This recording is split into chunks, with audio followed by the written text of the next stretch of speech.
আসসালামু আলাইকুম বন্ধুরা, আশা করি ভালো আছেন। মেডিসিনের কথা ইউটিউব চ্যানেলে আপনাদের স্বাগতম।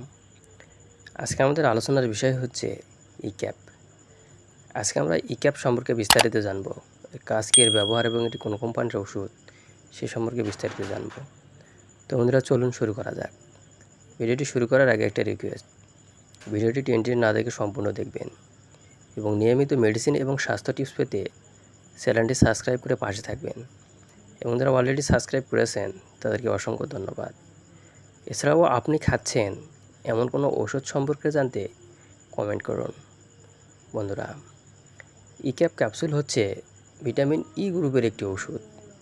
এটি বাংলাদেশের সুনামধন্য ড্রাগ ইন্টারন্যাশনাল কোম্পানির ওষুধ। এটি 400 এবং 200 ফর্মুলায় পাওয়া যায়। এটি বাংলাদেশের যে কোনো ওষুধের দোকানে পাওয়া যায়। ইক্যাপের ব্যবহার, এই ইক্যাপ সাধারণত যাদের ভিটামিন ইর ঘাটতি রয়েছে তাদের ক্ষেত্রে ব্যবহার করা হয়ে থাকে। এখন কথা হচ্ছে যে আমাদের শরীরে যে ভিটামিনের ই ঘাটতি রয়েছে তা বুঝবো কী করবে। এই ভিটামিন ই ঘাটতির কারণে বিশেষ করে পুরুষদের বন্ধ্যাত্ব দেখা দিতে পারে। এছাড়াও মহিলাদের ঋতুস্রাবের পূর্বের লক্ষণ যেমন বেদনাদায়ক মাসিকের সময়কাল, হৃদরোগ হতে পারে এবং এই ভিটামিন ইর অভাবে আপনি বন্ধ্যাত্ব হয়ে যেতে পারেন। এছাড়াও ভিটামিন ইর অভাবে নার্ভের ক্ষতি, মাথার চুল ওঠা, ত্বকের খসখসে ভাব ইত্যাদি দেখা দিতে পারে। এ সকল সমস্যা দূর করতে আপনি ভিটামিন ই ক্যাপসুল ব্যবহার করতে পারেন। এছাড়াও ভিটামিন ই ক্যাপসুল ত্বকের উজ্জ্বলতা বাড়িয়ে দিতে পারে। এজন্য ভিটামিন ই ক্যাপসুলের সঙ্গে আপনি নারকেলের তেল ব্যবহার করতে পারেন। ভিটামিন ইর মাত্রা ও সেবনবিধি।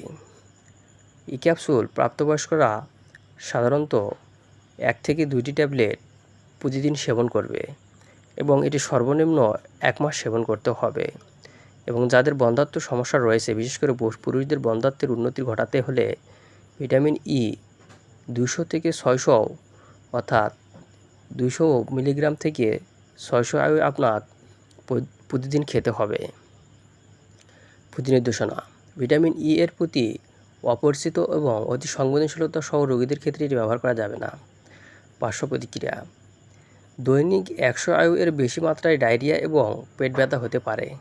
অর্থাৎ এটি যদি আপনি প্রতিদিন অতিরিক্ত খান তাহলে পেট ব্যথা এবং ডায়রিয়া হতে পারে।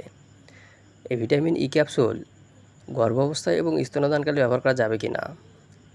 গর্ভাবস্থায় ভিটামিন ই এর উচ্চমাত্রায় নিরাপদ কোনো প্রমাণ নেই, তাই গর্ভাবস্থায় বিশেষ করে প্রথম ত্রৈমাসিক 3 মাসে এটি ব্যবহার না করাই ভালো। এবং বুকের দুধে নিঃসরণ সম্পর্কে কোনো তথ্য পাওয়া যায়নি, তাই স্তন্যদানকালী করানোর সময় ব্যবহার না করার পরামর্শ দেওয়া হয়ে থাকে। তো বন্ধুরা, এই ছিল ভিটামিন ই ক্যাপ সম্পর্কে আজকের ধারণা। ভিডিওটি ভালো লাগলে লাইক, কমেন্ট এবং সাবস্ক্রাইব করতে ভুলবেন না।